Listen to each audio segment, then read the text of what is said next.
Good afternoon. I'd like to welcome everyone to this week's edition of the Belonging series. And you know what? Each week I say that it's Imperial as one's belonging, exploring the BAME experience. But this week we've got someone who's one of our committee members, and she's just amazing, absolutely amazing. I'm so happy that we're going to get to discuss some more stuff about Clarissa Gardner and hear a little bit more about her. So Clarissa Gardner is, as I said, she's a member of Imperial as One's core committee, but she's a research assistant in digital health, and she's got such a fascinating story. So Clarissa, I just want to welcome you, and you know how much I admire you for all that you do. Thank you for that very kind intro. All right. And what I'm going to do is I'm going to start off by asking my usual question, which is just with regards to, can you give us a little bit of a hint or give us some idea about your childhood and how you came to get your sense of identity, sense of belonging? Yeah, no worries. Well, I grew up between two households. So one was in Dagenham and one was in Bow. So East London, born and bred, very proud. And like most of my memories of my early childhood centered around being creative. Like I love drawing, love artwork. As soon as I could pick up a pencil, I was at it with colouring in and that sort of thing. I also really loved our garden in Dagenham. We had a huge long garden. I'd spend hours in there digging up worms. And I was born to two Caribbean parents. So on my paternal side, I'm Jamaican, and on my maternal side, St. Lucian. Right. But the culture at home in either house was very British. Like I didn't know what plantain was until I was probably about 10, and we were at a family's house, and I remember just feeling really confused as to why people are cooking bananas.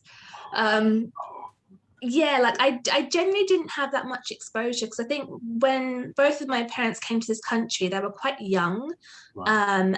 and probably didn't have the best experience growing up in the Caribbean. So I think when they came to the UK, they didn't really uphold many of the traditions that other extended family members held. Yeah. So I remember one of the earliest questions I asked my mum was like, why do people call us black? We're brown. Like, do you guys not see that? And just, yeah, not having that many black people around the area that I grew up predominantly in Dagenham. Like our class was pretty decent. Like there was like two other black kids in what was a Catholic school. That's for another discussion. But yeah, like I felt at school like I had to perform really well. I had to be one of the good black kids at school. And yeah, I ended up achieving really highly in primary school. But I still had, like the same issues to deal with in terms of like belonging and identity that I deal with today. I dealt with when I was at school. So let me just, before we go into the school, you said about the fact that you were in kind of like between two houses. How did that make you feel in terms of your sense of belonging? Did you belong in one place? Did you belong in? Did that have an impact on you? And 100%. Would you mind elaborating on how? Yeah. So like my parents divorced when I think I was around 2. So my norm was living in Dagenham Monday to Friday, and then every other weekend we'd go to Bow. And I lived in a very famous estate called the Crossrail? No, I'm probably getting this wrong, but it's like the 3 towers in Bow that you see on the tube if you're going from Bromley by Bow to Bow Road. That's where Dizzy Rascal grew up, apparently. But yeah, like we'd go to the jungle every 2 weeks because there are lots of trees around that area, and that's what we called it, the jungle. And that to me was really normal. And it wasn't until I got older that I kind of realized that was kind of a detriment to me in terms of building that sense of community and friendship in my local area. I didn't really go out and play out when school was over. I stayed at home either way. So I didn't really know people in the area. I knew more cultural diversity from Bow compared to Dagenham. But for me, it was such an insular childhood. I didn't really understand much of myself until I went to university. So, in terms of that kind of like insular childhood, what about the external family? Because you mentioned about aunts and uncles and stuff like that, and between two houses. How did that appear to you as a young child growing up? So distant, honestly. For me, it was like a double whammy because I came along just as my parents' marriages was disintegrating, and there was a lot of politics around that separation and the impact on the wider family in terms of like, I didn't really know many of my cousins or uncles and aunties until a bit later in childhood when the dust had settled, let's say. Even to this day, I call him my granddad, but he wasn't my biological granddad. He died in December, and I met one of my uncles for the very first time ever. So I was always very distant from the family, from the extended family. But what also was a double-edged sword was that I was the youngest in my generation, and there was like no one either side of me that I could reconnect with. Whereas my sister, for example, is 10 years older than me, and that's the same age as our cousins on both sides. So she had much better experience because, you know, the family was together, and, you know, she had people her age that she could bond with in the family. That wasn't the case for me. I still feel like I'm at the weird bit of the generation gap. Yeah. So you feel almost like on the periphery of your own family, if that makes sense. Yeah, definitely. Yeah. Because you didn't. I'm still learning about all the drama and all the nonsense that happened when I was younger.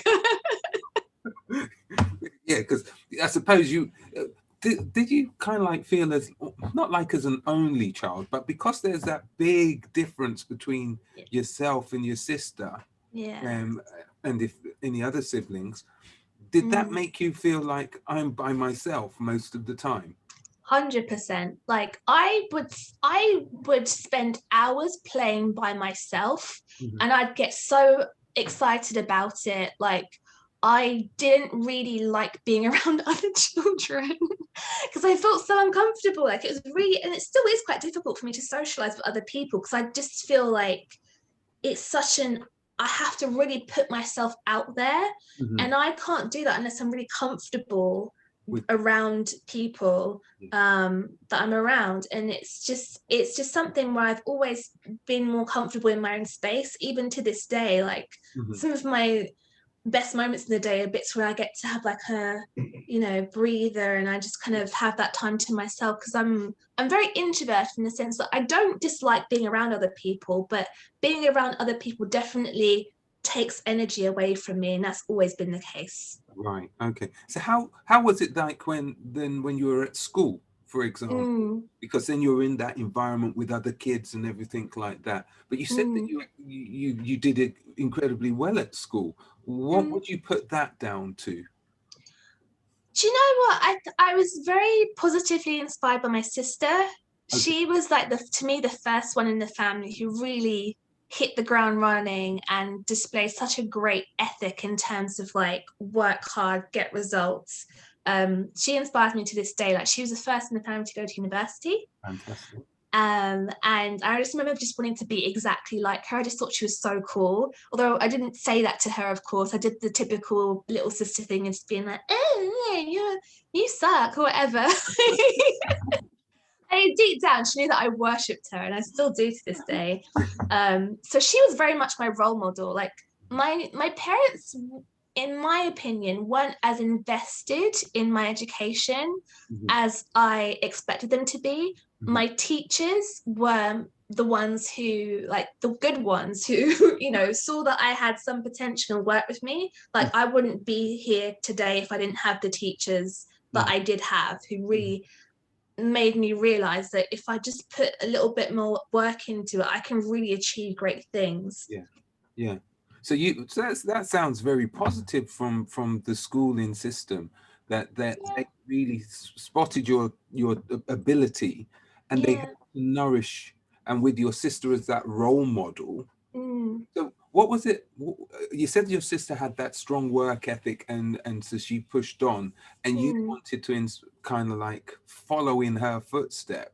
yeah. Is there any particular memory which comes to mind of something which you thought, yes, I don't know, when she was saying that she was going to university, or anything like that, which was inspirational for you? Definitely. Like when I was in primary school, I think the first time I really pushed myself was when it came to the SATs. Mhm. I don't know if anyone remembers the SATs. I think they got rid of them a couple of years ago, but there was like, you could get level 3, level 4, or level 5. And level 5 was like, oh, great, Omar. Level 5 was the top one. And I remember just being like hearing about my sister, how she got level 5. Hi, Nikita. She got level 5 across maths, biology, and English in year 6. And I was like, I want to do that. I want to do that. I remember I got it and I was such an asshole about it. I was like, so I got level 5 like you did. And she was just like, sit your ass down. Like it was a much bigger deal when it was my time. I was being so upset. I was like, I tried really hard and I got the same grade you did. Like, her opinion mattered way more to me than my parents did. It was like so crushing. You know, listen, I got an older brother too, and I understand that.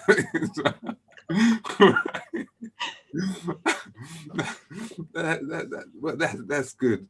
So tell me about having gone through that whole experience and gone to college. Well, at school you were excelling, you were inspired. What were some of the motivating factors for kind of like what you're doing now? Was there anything that kind of, what was your major passion, I should say, growing up? That's an interesting one. So I think for me, I looking back on it, was a child that endured. Hmm. We had like, I mean, I talk about this a lot with people around me. Like when I was 8 years old, we got evicted from our house in Dagenham, and it was an extremely traumatic experience. And I remember going back to school because this happened probably in July. I remember it was the beginning of summer holiday, and I came back in year 9, and I was like, right, I need to do really well because I can't allow myself to be in that position when I'm, 40-year-old Hmm. mother or whatever, Hmm. losing my home. Hmm. So I was like, that was I think that turning point where I was like, I need to academically exceed, Hmm. so I can get a good job, good money, and no one can take my home away from me again. Yeah. And I carried that through with me through secondary school and even into like A levels. I was determined to pick the subjects that would get me the best job. So I was so passionate about art. I really loved it. And then it got to A levels and the time to pick my 4 subjects. I chose fine art, but then I chose the hard subjects like biology, chemistry, and maths. Hmm. So bearing in mind, like I loved English, I loved writing. I've started probably about 14 novels throughout my childhood. Yeah. Like I seriously loved being creative. But for me, being creative came at a cost that I wasn't prepared to bear the burden of. Hmm. Like I couldn't see examples of people who were successful, creative, had an easy life, and that's all I wanted really. I Hmm. just wanted to go down a path that I knew could Hmm. lead to success. Hmm. So I kind of moved away from my creative side and went down the hard academics route. But then I started to struggle. I couldn't keep up with the lack of support you get in A levels compared to the ease, let's be honest, of GCSEs. And I buckled. Hmm. And I remember on results day for both my GCSEs and my A levels being extremely disappointed, but for very different reasons. Hmm. I'll elaborate. My GCSE results come out. I get 7 A's, 3 A stars, and a B in French. My crazy ass is like, oh my God, I failed. I got a B in French. I am literally going to lose any opportunity that could come to me in the future because they're going to look back on that B and be like, you failed. So I'm freaking out. But bearing in mind, there are kids in my class who've gotten D's, C's, they're chilling. They're like, oh, I did my best. I couldn't see that. So I lost it. Come to A levels, I'm like, here we go again. I got at the time a B, and a C. Devastated, absolutely devastated.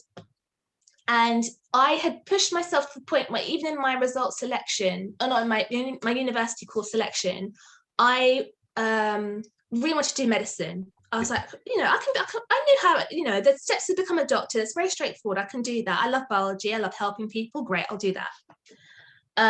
I obviously didn't get the grades for it. And so I had to change course. And I remember freaking out. Like, I was like, I don't know what to do. I need to pivot. So I thought, okay, let's do something along like biomedical science, that sort of thing. Now, when results day came, I'd missed both my offers. And I actually went through to university for a foundation program. So I chose to study at Queen Mary. And I did a biological sciences 4-year degree. And I remember calling them up on clearing day, just sobbing, just being like, oh my God, I failed. And they're literally like, you know what? This actually can work in your favor because it sounds like A-levels were a bit of a struggle for you. And the foundation year gives you that opportunity to kind of have a bit of a breather, go over things that you might have, tripped up on in A-levels. And I have to say, looking back on it, it's the best thing that ever happened to me.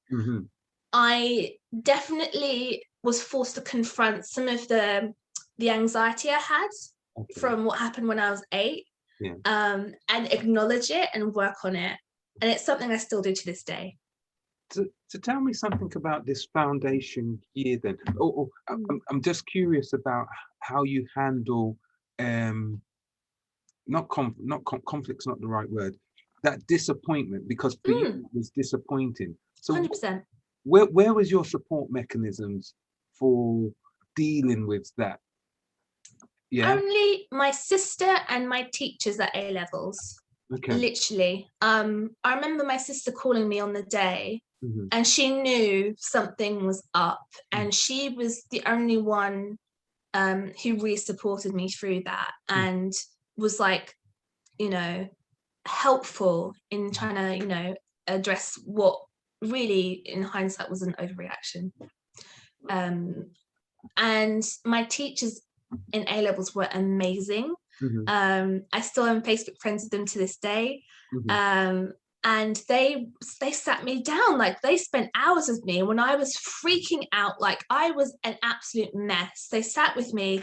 I remember one of my A-level teachers, Mr. Sullivan, offered to pay for a tube ticket for me to visit a university on clearing day, because he'd been there, and he was like, I think you might like it. It's like, if you're worried about finding, I'll pay for your ticket. And I was just like, that's, to me, is like going above and beyond to support what really is a student, not your family member. And I'd never experienced that before. And without that support, and that, like, they were supporting me through a lot. Like, things were really difficult at home for me during that period, and they knew, they understood why I was like this.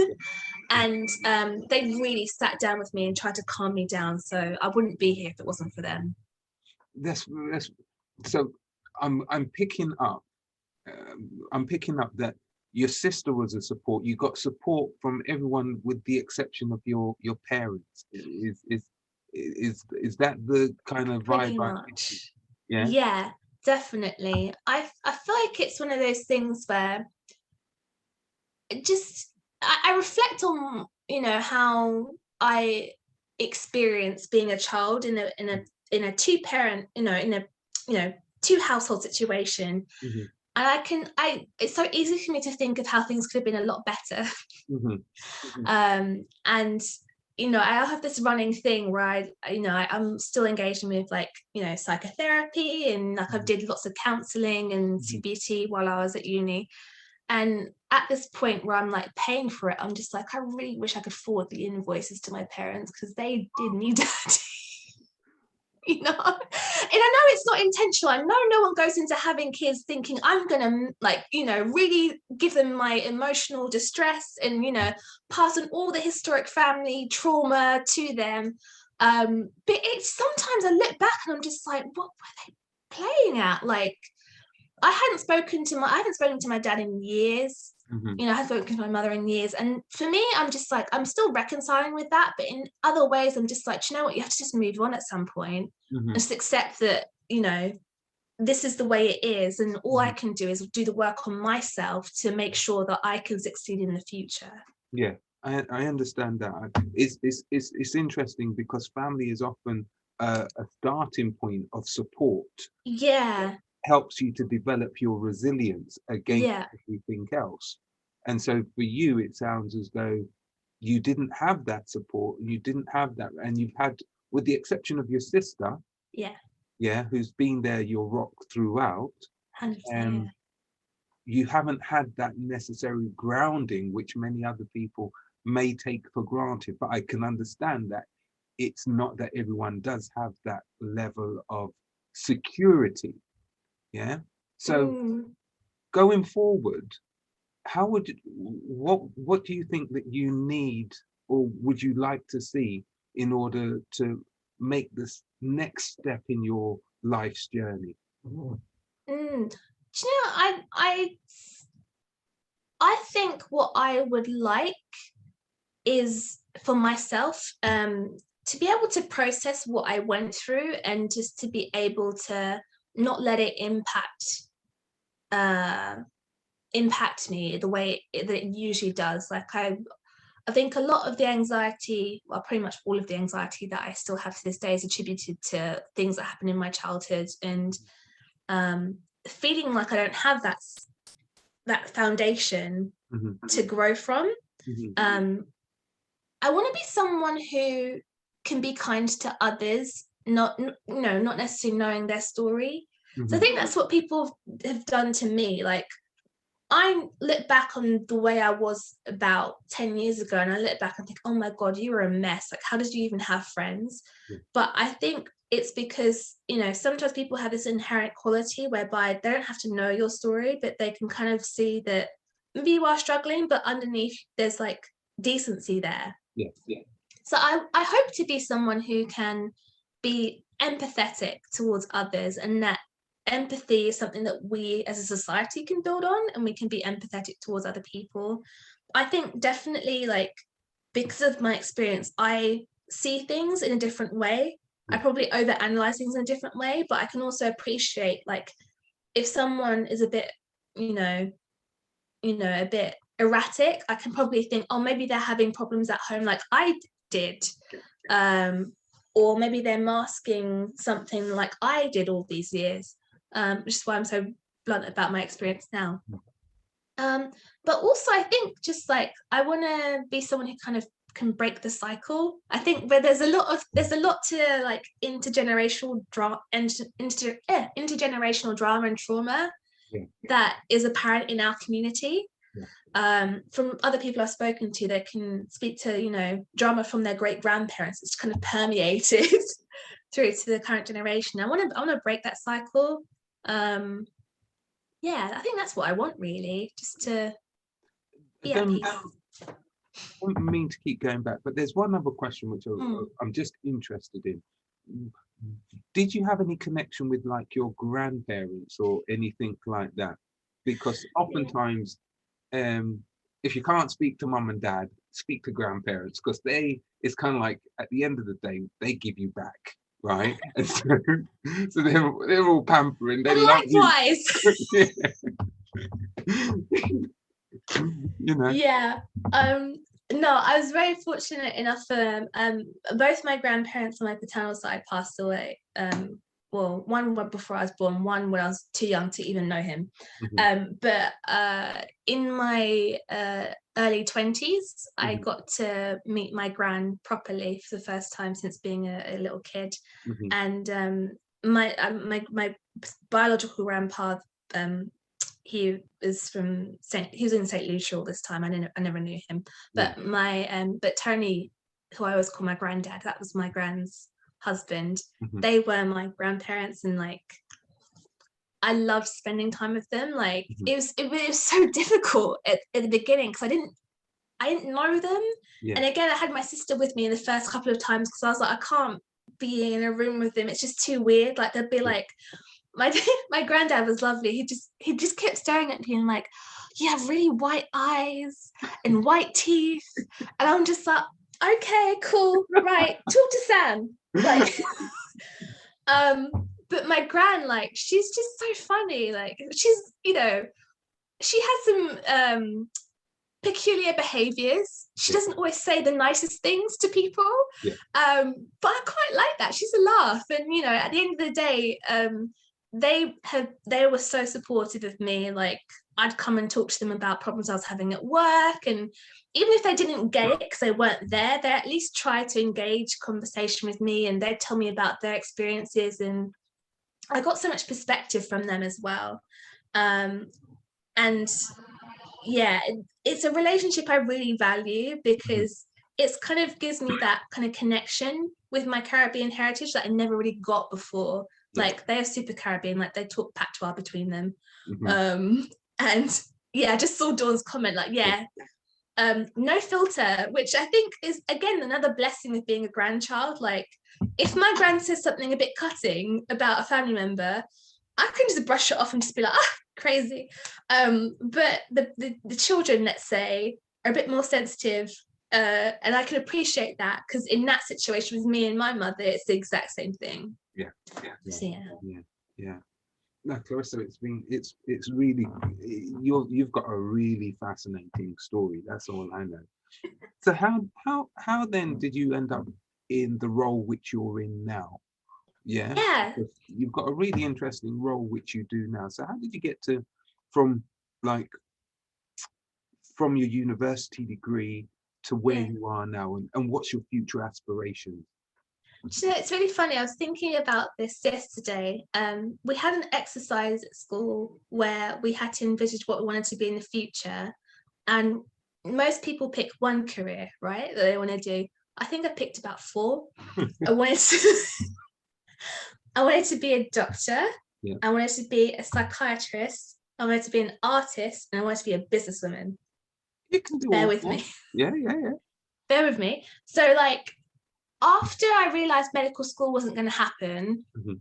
I kind of reevaluated what I wanted out of medical school, and I wanted basically to contribute to scientific advancement in Mhm. the field of medicine. Mhm. And I thought, okay, actually, being a doctor doesn't quite do that. Mhm. I'll go into biomedical sciences. Mhm.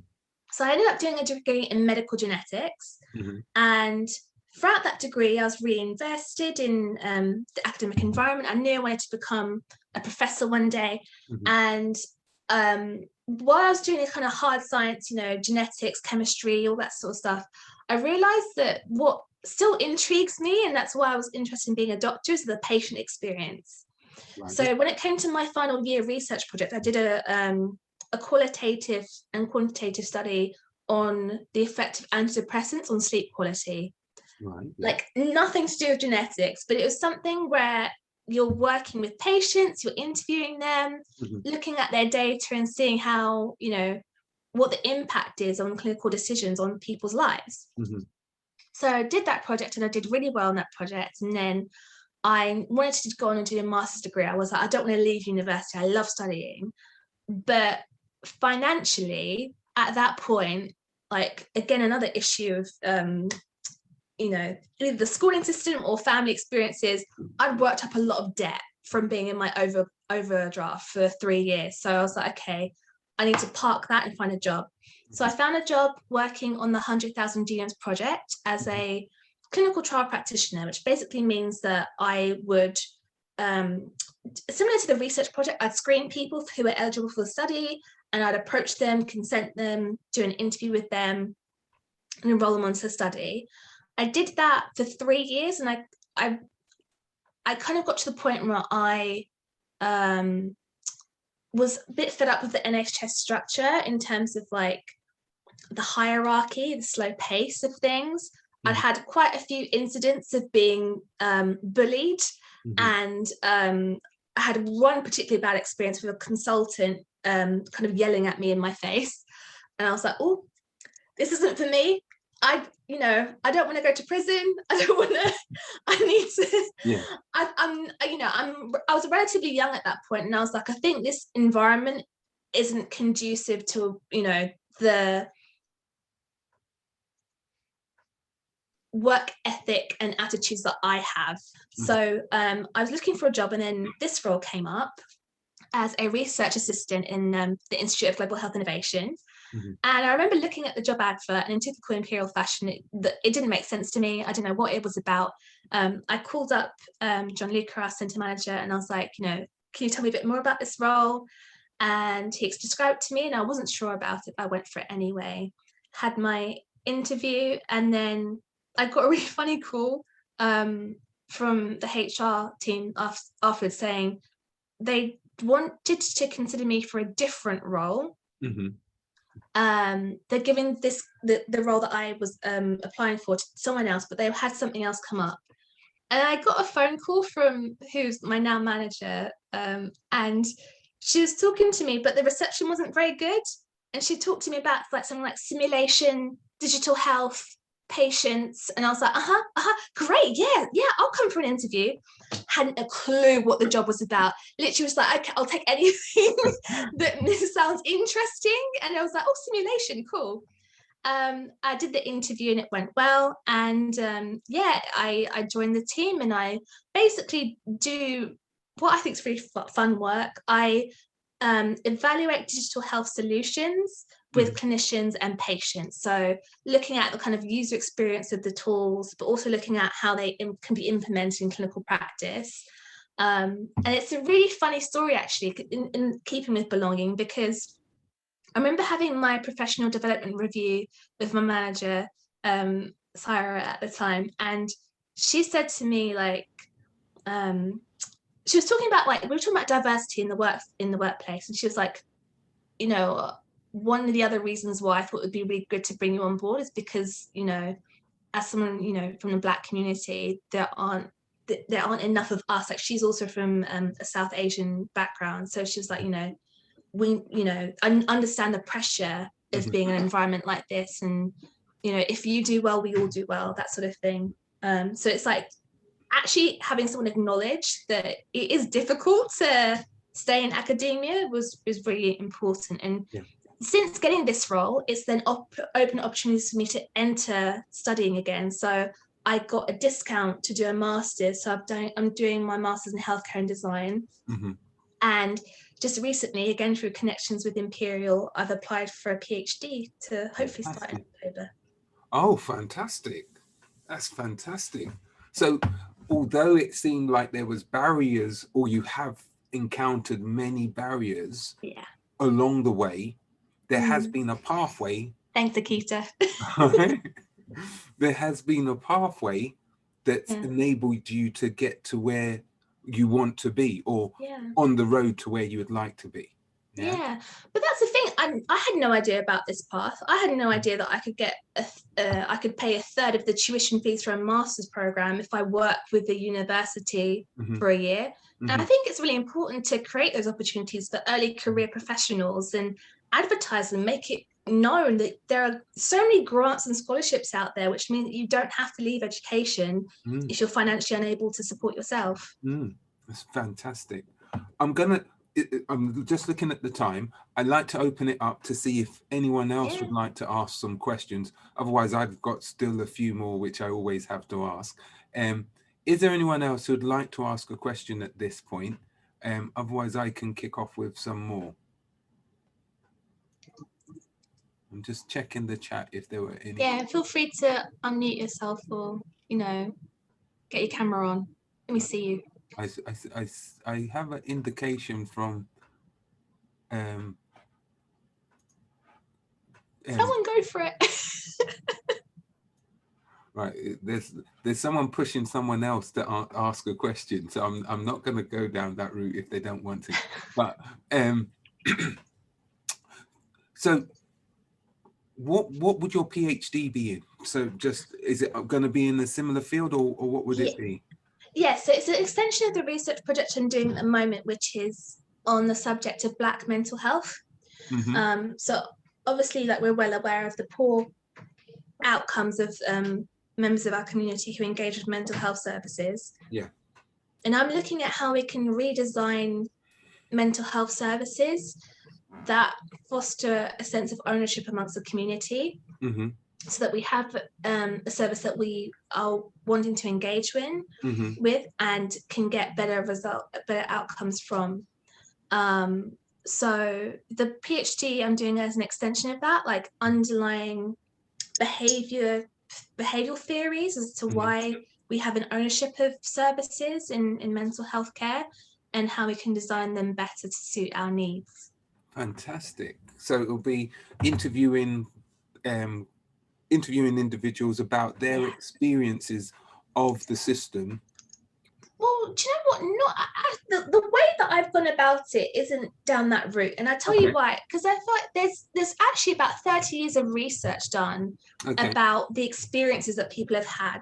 Mm-hmm. So I think what's helpful at this point is, rather than asking people who've had traumatic experiences to go over them again, Yeah. is to look to them as experts Mm-hmm. in that service and get their ideas on what's needed to Mm-hmm. change Mm-hmm. and create action. So Mm-hmm. I'm doing the project as part of the Interaction Foundry at Imperial. It's run by Weston Baxter, Mm-hmm. and it's a research group where we kind of look to advance the theory of behavioral science whilst also creating applicable solutions that can be implemented in real world practice the next day. So a large part of the PhD will actually be creating a solution for the Black community in terms of mental health self-management or mental health engagement, that sort of thing. Mm. So that's brilliant. That's brilliant. So I like the approach that you're not, as it were, re-traumatizing individuals, but Yeah. you're empowering them by asking them to help with the finding the solution Yeah. or a solution. Yeah. What do you think will be the major challenge that you're going to have to face whilst you're going on this journey? Oh, that's a good question. I think, like, I'm quite open about my own mental health struggles. Like, doing this project on MSc level has been very stressful. There have definitely been points where I've had to disengage from it because of Mm-hmm. um self-preservation, essentially. So I think that makes it challenging, but also for participants, like, I'm really conscious of not burning people out. And I Mm-hmm. think COVID as well has made that more tricky, because obviously it's impacted everyone's mental health, and there's lots of research that needs to be done. And research is, I think, looking more so to patients to regurgitate their experiences and that sort of thing, which is really exhausting. Mm-hmm. So that's why I think it's important to do it in a way that's very sensitive to the fact that this might be the 5th time someone's been approached to take part in a research project, and you've got to offer something a bit different. And that's why I hope this project, that's design focused, Yeah. makes more of a difference than something that's probably a bit more exploratory. Okay. Okay. That's brilliant. I think I've got 2 questions in the chat, or I'm not sure who's going to go first if they're coming up. So if the 2 individuals who have been on the chat are going to ask a question, if you could put your hands up now, and then we can just go ahead. All right, all right, Omar, go ahead. Hey, Clarissa. Just wanted to say Yeah. thank you so much for sharing with us. Fascinating. Like, really, really, you should be proud of yourself. You should be really proud of yourself. Thank you. And yeah, so I wasn't trying to like force someone else to ask. It's just because I saw Crystal was like, "Oh, I've got a question before." But before we start, anyways, I just wanted to ask, did you realize the impact that you would personally be able to have being young, successful, Black female individual in the field that you're in? No. For a while, I remember, like, I remember really struggling in the institute, because I just felt like I had so many ideas, and I'm quite a vocal person. Like, this isn't an act or anything. This is how I am amongst the team. But just feeling like it kind of stops there. Like, I think I was very overwhelmed with just the seniority and feeling like a minority in that space, that I didn't really think I could have an actual impact. You know, also my role is the most junior role in research. I didn't think that I had the capacity or anyone expected me to do anything that was really impactful. So I kind of felt like, should I stay in my lane? But then I think last year I just kind of reached a breaking point. You know, I know everyone references the George Floyd murder, but to be honest, yeah, that was a point where I was just like, you know what?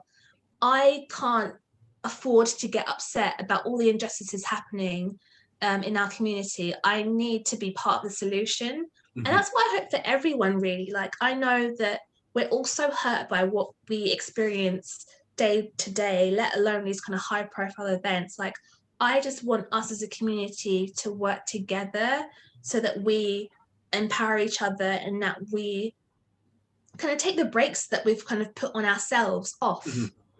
So yeah, I think it's really important. And actually, so what the reason why I brought up the 4 careers thing before, because I realized I've actually achieved those kind of careers. So I wanted to be an artist. I still do art, not very frequently, but I have my own Instagram page where I post my artwork, and I do art on the side. I don't have any of my artworks up around here at the moment, but I do that. I wanted to be a doctor, don't anymore, but I still work in the field of medicine and healthcare. I still, you know, do work that I think impacts people's, you know, experience as a patient. I wanted to just hold up 1 minute. You said you haven't achieved that one yet. All right, you're not going to be a medical doctor, but you're going to have a PhD, which is exactly. There you go. a doctor, right? Yeah. So yeah, that as well. I wanted to be a psychiatrist. I'm not a psychiatrist, but I do work in the field of mental health. And I wanted to be an entrepreneur. So, you know, I'm not there yet, but I have so many ideas of actual innovations that I'd like to implement. So I bring this up because I think there's many ways in which when we're younger, we have this very set idea of what we're going to do. And as you get older, so then you realize that you don't have to go from A to B to meet your dream career or careers, in my point. And I think there's so many endless opportunities, but only if we take the brakes off, you know. Yeah, I agree 100%. That's Clarissa, you've been fantastic, absolutely fantastic. Yeah, it's a journey of discovery. Yeah, you've experienced a lot which a lot of people wouldn't even recognize, you know, and you've come through that. And you always, I have to admit, Clarissa, whenever I see you, you've always got a big smile on your face, right? And your granddad was right. You got beautiful white teeth, absolutely. So, Thank you. but why I'm saying that is because in that idea of the whole idea of us finding our sense of belonging, our sense of identity, it will be different for everyone. And it's about us accepting who we are and allowing our experiences to define us in a way that makes us better. Yeah. To not hold on to those experiences and let them drag us down, because you could have just let things were against you, but you haven't allowed that to be, I'm not going to achieve. So this is perseverance, your own self-motivation, belief. It's absolutely brilliant. And you know what? You've got support from all of us, right? No matter where, right? If you need anything, you know who you can call on. We are here for you. All right. Thank you. And I think that's something that I'm still trying to work with. Like, except I was talking to my psychotherapist the other day, and she was like, you know, some people can offer, you know, support, and you know, you can take it. You know, it's not a bad thing. I'm just like, yeah, I should be more appreciative when people extend offers of support. So yeah, thanks, Wayne. No thanks, problem. everyone. No problem. So Clarissa, I'm going to leave it there for this week, but I'm going to just advertise what we're doing next week. Clarissa, you've been absolutely brilliant. Thank you.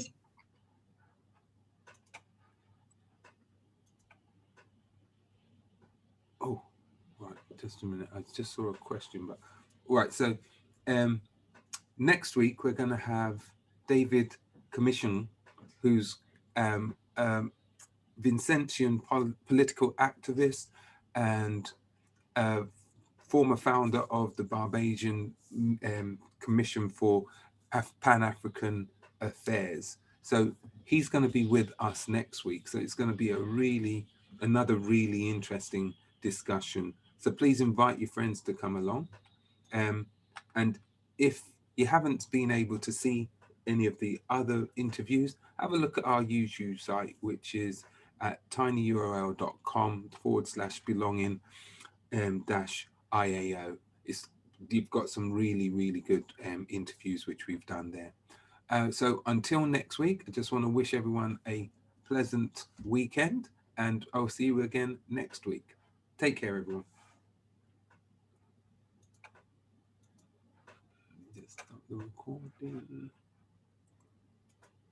So just a minute, the recording's still going.